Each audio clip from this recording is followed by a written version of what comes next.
పట్ల ఉన్న వ్యతిరేకత, ఎందుకంటే పాకిస్తాన్ జరిపిన మానవ మారణహోమాన్ని, తండ్రి హత్యను, కుటుంబ హత్యను చూసినటువంటి నాయకురాలు.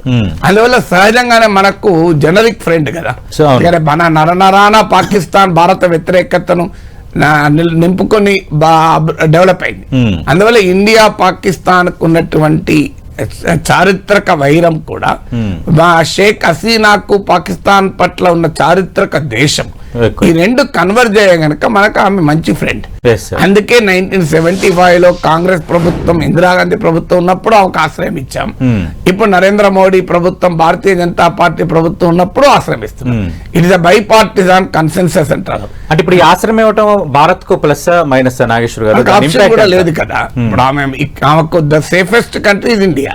ఇప్పుడు ఇలాగూ బంగ్లాదేశ్ లో వచ్చే పాలకులు యాంటీ ఇండియా. ఇప్పుడు ఆల్రెడీ ఇప్పుడు చూడాలి, ఆర్మీ అలాగే అపోజిషన్ కలిపి ప్రభుత్వాన్ని ఏర్పాటు చేస్తానంటున్నారు. అవును, ఈసారి ఆర్మీ కూ కాదు. ముజిబుర్ రెహమాన్ హత్య చేసినప్పటిలాగా this is not an army coup. సైన్యం తిరుగుబాటు చేసి ప్రధానమంత్రిని చంపేస్తూ అరెస్ట్ చేస్తూ చేయలే. ఎందుకంటే ఇప్పుడు ఆమె మిలిటరీ హెలికాప్టర్ లోనే క్షేమంగా ఇండియాకి వచ్చింది. అవును. సో అందువల్ల ఆర్మీలో పూర్తిగా ఆమె వ్యతిరేకులు ఉన్నారని అనలేము. సో ఆమె మద్దతుదారులు కూడా ఉంటారు, ఆమె నియమించిన ఆర్మీయే కనుక. ఆమె సాధించిన విజయాల్లో ఒకటి, ఆర్మీని మిలిటరీ బ్యారక్స్ కే కన్ఫైన్ చేసి ప్రభుత్వాన్ని సివిలియన్ గవర్నమెంట్ నడిపారు. నార్మల్ గా ఆర్మీ ఒక్కసారి పవర్ టేస్ట్ చేస్తే అంత తొందరగా అసలు వదులుకోరు. అసలు ఎవరైనా పవర్ టెస్ట్ వదులుకోరు, అందులో ఆర్మీ వదులుకుంటుందా? సో మీరు పాకిస్తాన్ లో చూస్తున్నాం కదా, ప్రత్యక్షంగానో పరోక్షంగానో ఆర్మీయే అధికారాన్ని చెలాయిస్తూ ఉంటుంది. సో ఇక్కడ బంగ్లాదేశ్ లో కూడా ఏంటంటే, కానీ ఆర్మీ మధ్యలో జనరల్ ఎర్షాద్, జనరల్ జియావుర్ రెహమాన్ వీళ్ళు పాలించినా కూడా హసీనా అధికారంలోకి వచ్చాకనే మిలిటరీ రాజకీయాలకు దూరంగా తన విధులకు మాత్రమే కన్ఫైన్ అయింది.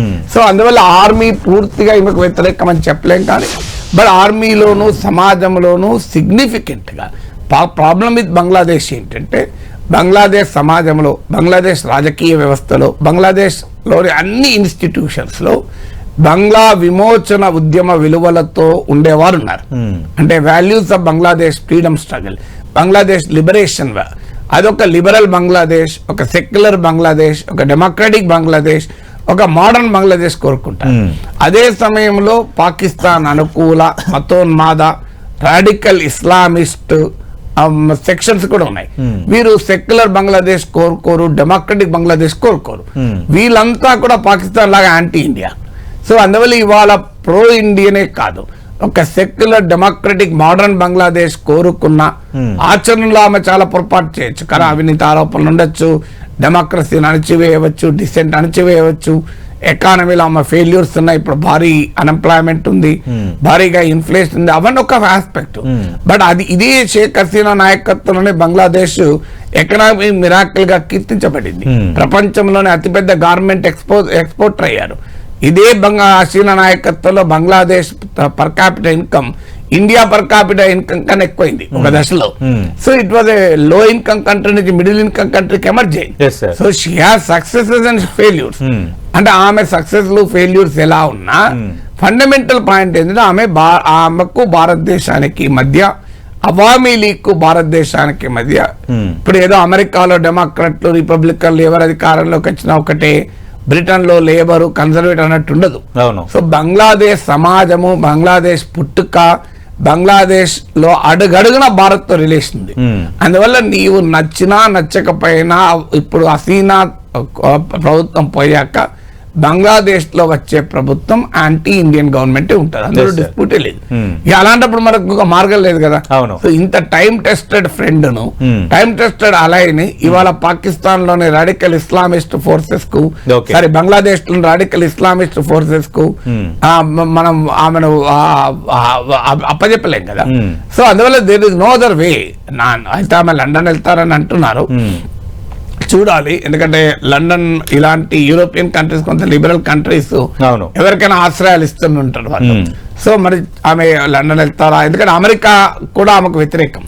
సో అమెరికా కూడా ఆమెకు వ్యతిరేకం కనుక షీ ద నియరెస్ట్ అలాగే కూడా లాజిస్టిక్స్ రీత్యా చూసినా, పాలిటిక్స్ రీత్యా చూసినా ఆమె భారతదేశానికి రావాలి. అవును. సో ఆమె వచ్చినా రాకపోయినా బంగ్లాదేశ్ ప్రభుత్వం భారత్ కు వ్యతిరేకంగా ఉంటుంది. ఇవాళ పార్లమెంట్ లో ఫారిన్ మినిస్టర్ ఆల్రెడీ బ్రిటన్ తమ వద్దకు రావద్దని నిన్నే చాలా స్పష్టంగా చెప్పింది. అంటే అది చూడాలి, అంటే నెగోషియేషన్స్ ఎలా ఉంటాయి అనేది. ఎందుకంటే యుఎస్, అమెరికా, వెస్ట్ బంగ్లాదేశ్ లో అవామీ లీగ్ అధికారంలో ఉండకూడదని కోరుకున్నది. ఎందుకంటే అమెరికాకు వెస్ట్ కి ఏంటంటే బంగ్లాదేశ్ ఒక మిలిటరీ బేస్ కావాలి. Yes, sir. చైనాకు వ్యతిరేకంగా ఒక మిలిటరీ బేస్ నిర్మించడానికి ఇండియాకు చైనాకు మధ్య బంగ్లాదేశ్ ఒక లింక్ లాంటిది. అందువల్ల దే వాంటెడ్, అందులో అమెరికా పైకి భారతదేశంతో ఎంత సంబంధాలున్నా ప్రో పాకిస్తాన్, ఈ ప్రాంతంలో అమెరికన్ స్ట్రాటజిక్ అండ్ మిలిటరీ ఇంట్రెస్ట్లకు ఎలైన్ అయ్యేది పాకిస్తాన్. అమెరికా చెప్పినట్టు వినేది పాకిస్తాన్. భారతదేశ ప్రభుత్వాలు అమెరికాతో ఎంత స్ట్రాటజిక్ పార్ట్నర్షిప్ ఉన్నా, ఎంత మన ఫారిన్ పాలసీ అమెరికాకు అనుకూలంగా మారినా, still we maintain that independence. Okay.